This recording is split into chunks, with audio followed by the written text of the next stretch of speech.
I'm looking at the Qs here, and the Qs are one of the most interesting charts in the overall market because they've shown the most aggressive move upwards. I mean, this is a 9 month chart right here. I mean, look at where this thing started. It started down at what?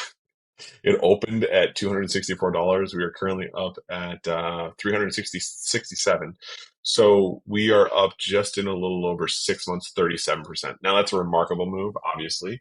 One of the things that we can really highlight here too is that we've seen a increased breakout in volume. So one of the things I like to point out is these volume spikes. So volume spikes are when you have the volume of that day is above the 10-day rolling average, which means that you are seeing a significant breakout in volume right at that moment. And most of the time, you're not going to see something that's going to be like crazy. What you're going to end up seeing is something that's high, but it won't be like something that's extreme because when you see the volume also here with white with red background, that means that the volume is at the it's 3 standard deviations above the current standard deviation, which means that that is a extreme day of volume. And especially when you're getting an extreme day of volume during other extreme days. So to think that you went from 72 million shares traded on the end of May to up to 80 million, almost 81 million shares traded on last Friday, that's an insane number.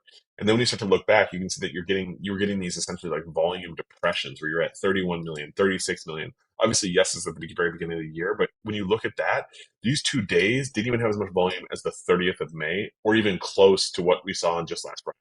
So the type of volume that we're seeing here in the Qs is absolutely remarkable. It has been bullish since 516, which is a little concerning.